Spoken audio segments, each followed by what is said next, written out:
Hello दोस्तों, नमस्कार। मैं Lokesh Agarwal accounts by triple A में आप सबका स्वागत करता हूं। दोस्तों, आज का हमारा इंपॉर्टेंट टॉपिक है चैप्टर 1 फंडामेंटल्स ऑफ पार्टनरशिप का, जिसे बोलते हैं adjustments in closed accounts. Adjustment in closed accounts का क्या मीनिंग है, इसको समझते हैं पहले, उसके बाद इसके टॉपिक की चर्चा करेंगे। क्या क्या इसके अंदर सवाल आते हैं, कैसे आते हैं। लेकिन सबसे पहले जरा एक केस को सुनिए, उसके बाद जरा बात करते हैं। दोस्तों, मान लीजिए कि तीन दोस्त थे, तीन फ्रेंड्स लोगों ने पार्टनरशिप से बिजनेस स्टार्ट किया। बड़ी जल्दी जल्दी में बिजनेस को शुरू कर दिया। बड़ा स्टार्टअप आइडिया था उनके दिमाग में, उन्होंने बिजनेस चालू कर दिया। चालू होने के बाद साल खत्म हुआ। साल खत्म होने के बाद जब अकाउंटेंट बैठा, उसने सबको प्रॉफिट वगैरह बांट दिया और अपना घर चले गए सब लोग। जब रात को सोए बड़े खुश थे, एक साल हो गया था उनके बिजनेस को, और उसके बाद सब लोग सोच रहे थे वाह, हमने हमारे बिजनेस में बड़ी अच्छी परफॉर्मेंस करी। सोचते सोचते सोचते सोचते मन में ना पार्टनर ए के दिमाग में क्या आया, कह रहा यार, पार्टनर बी और सी के मुकाबले है ना, मैंने इस बिजनेस में बहुत ज्यादा मेहनत करी है। मुझे ना इस बिजनेस में सैलरी भी मिलनी चाहिए थी यार। केवल प्रॉफिट में हिस्से से काम क्या चलेगा, मुझे सैलरी भी मिलनी चाहिए थी। दूसरा बंदा था बी ने सोचा यार, इस बिजनेस के अंदर सारे पार्टनर्स, जो सारे कस्टमर्स थे, वो तो सब मैं ही लेके आया था। कह रहे मेरे को इसके लिए कमीशन मिलना चाहिए यार, केवल प्रॉफिट से थोड़ी होगा, मैं सारे कस्टमर लेके आ रहा हूं, मुझे कमीशन मिलना चाहिए इसके लिए। सी ने सोचा कि यार एक बात बताओ, मैंने सबसे ज्यादा पैसा बिजनेस में लगाया हुआ था, तो सबको इंटरेस्ट ऑन कैपिटल भी मिलना चाहिए था। और अकाउंटेंट ने तो क्या किया, सबको प्रॉफिट निकाला और कैलकुलेट करके इक्वली सबको बांट दिया।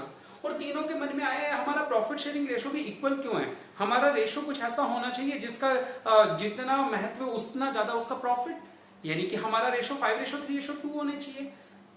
अगले दिन तीनों जब सुबह उठे, तीनों ने अपनी बात एक दूसरे को बुला के मीटिंग रखी और तीनों ने कहा यार भाई, अपने साथ है ना कल गलत हुआ। जब साल खत्म हुआ, हमने तीनों ने सारा प्रॉफिट इक्वली बांट लिया। वैसे ही अच्छी बात थी, तीनों ने इक्वली बांट लिया। लेकिन भाई यार, जेन्युइन सी बात है, ए बोल रहा है कि उसको सैलरी मिलनी चाहिए, हाँ यार मिलनी चाहिए भाई को। बी बोल रहा है उसको कमीशन मिलना चाहिए, हाँ यार वो भी बात सही बोल रहा है। सी बोल रहा है तीनों को इंटरेस्ट मिलना चाहिए, वो दोनों भी राजी, हाँ यार बात तो सही है, इंटरेस्ट तीनों को मिलना चाहिए। और प्रॉफिट शेयरिंग रेशो भी 5:3:2 होना चाहिए था। अरे भाई, इतनी सारी गलतियां हो गई और कल अकाउंट्स कर दिए क्लोज 31 मार्च को। P&L अकाउंट बना दिया, बैलेंस शीट बना दी, पूरे अकाउंट्स को क्लोज कर दिया।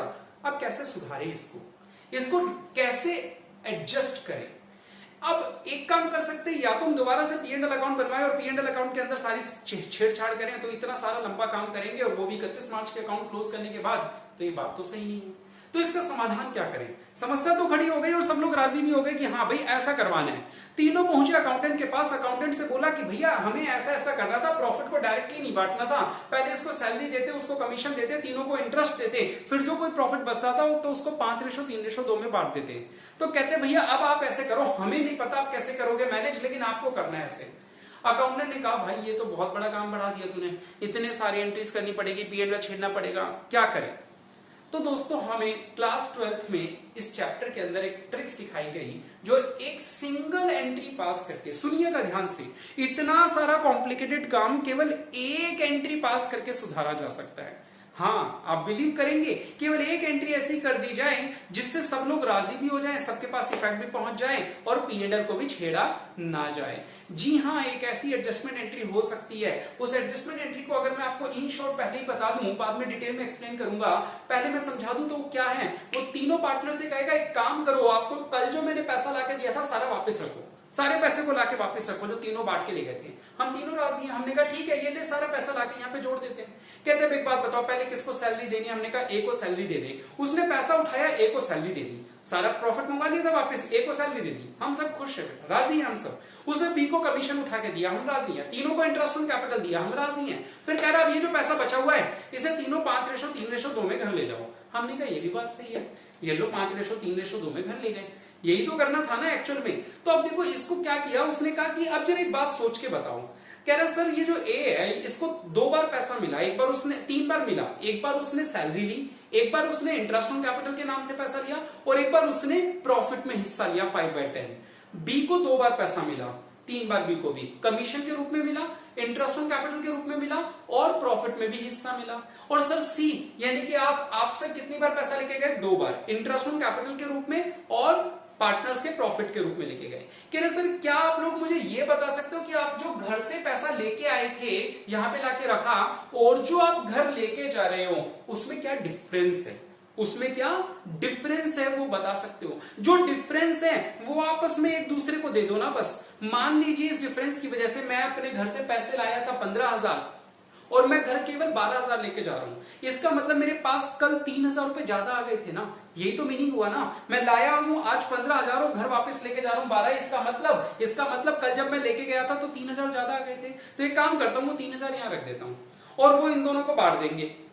कुछ ऐसा तकनीक बन जाए कि ना तो मुझे पैसा लाना पड़े ना इन लोगों को लाना पड़े, एक ही बारी में वो एडजस्टमेंट नहीं कराए कि सर आप बस घर से 3,000 रुपए ले आना और वो इन दोनों को बांट देंगे और ये 2,000 ले आएगा, ये 1,000 ले जाएगा। कुछ ऐसी एडजस्टमेंट कर दें, एक एंट्री ऐसी हो जाए कि बस हम तीनों के बीच में मामला खत्म हो जाए, इतने सारे काम ना करने पड़े।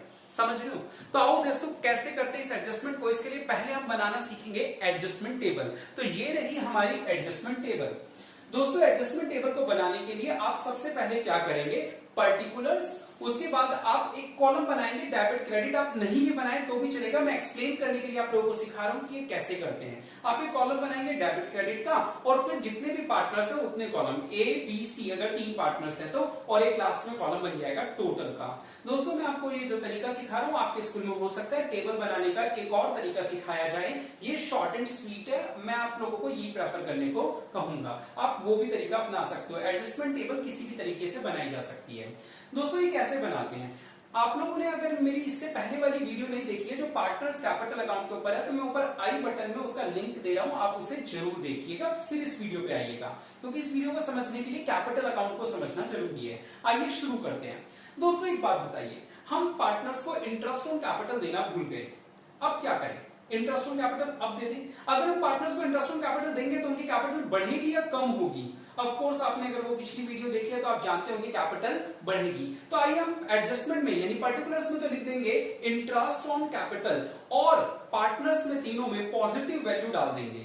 अच्छा मैंने क्रेडिट क्यों लिखा है? आप लोग जानते हैं ना interest on capital capital account में किस तरफ आता है, क्रेडिट साइड में आता है, इसलिए मैंने यहाँ पे क्रेडिट लिखा है। आप क्रेडिट डेबिट के फंडे को छोड़िए, बस आप इतना समझिए कि कैपिटल बढ़ेगी या कम होगी। इंटरेस्ट ऑन कैपिटल की वजह से कैपिटल बढ़ेगी तो आप ए बी सी तीनों में प्लस कर देंगे और क्या लिखेंगे, टोटल में उनका तीनों का टोटल लिख देंगे।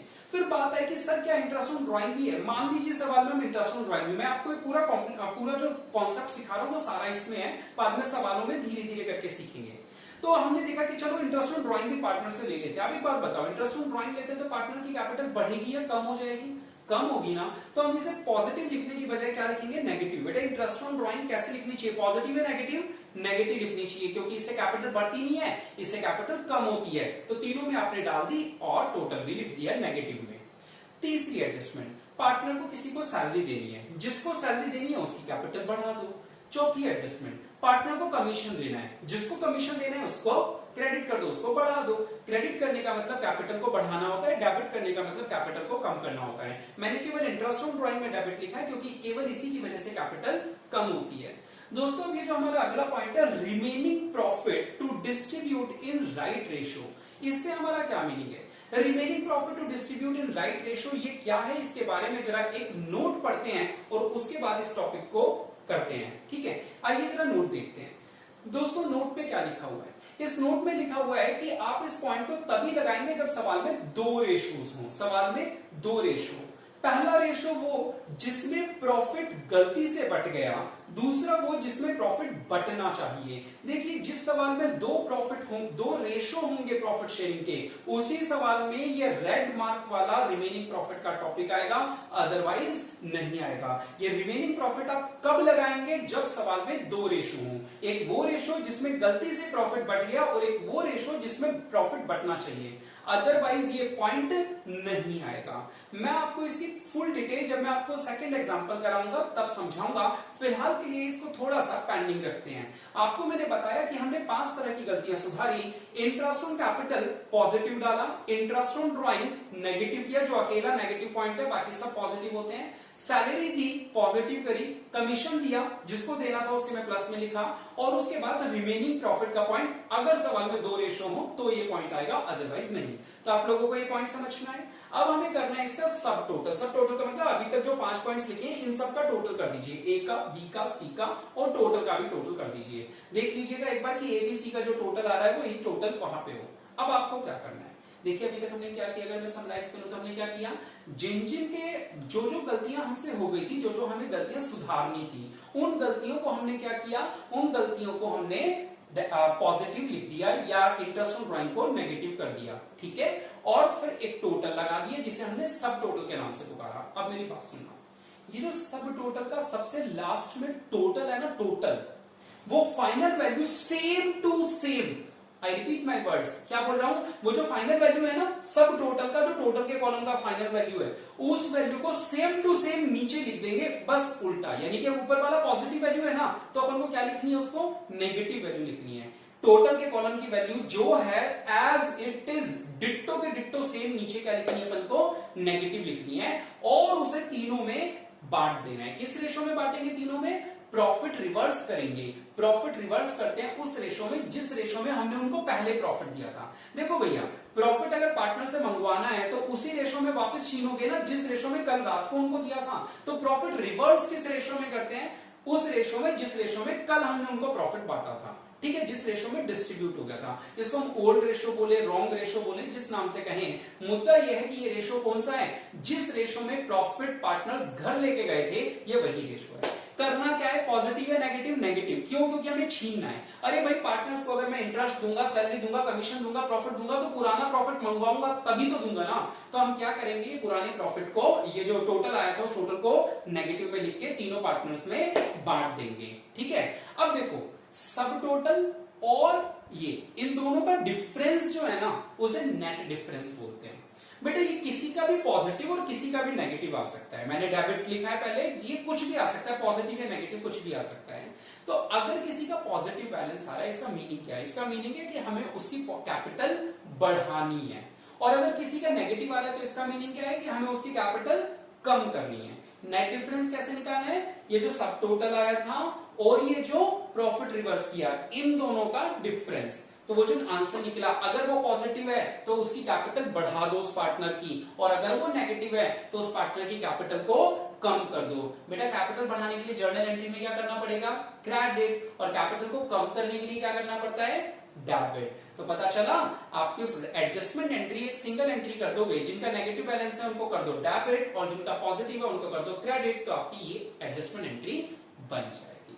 तो दोस्तों कॉन्सेप्ट आया समझ में, ये आपका बेसिक कॉन्सेप्ट था, ठीक है। आप इसको समझेंगे ध्यान से, और अब मैं आपको अगली वीडियो के अंदर बताऊंगा कि कैसे हम लोग इसके प्रैक्टिकल क्वेश्चन करेंगे। मैं आपको 2 एग्जांपल्स दूंगा बेसिक डेवलप करने के लिए कि किस तरीके से सॉल्व किए जाते हैं। फिर आप लोगों के लिए एक मास्टर की क्वेश्चन की वीडियो बनाई जाएगी, तो आप लोग वीडियो से जुड़े रहें, वीडियो को सीरियल नंबर वाइज देखें। नेक्स्ट वीडियो में मिलते हैं, तब तक के लिए थैंक यू, शुक्रिया, जय हिंद।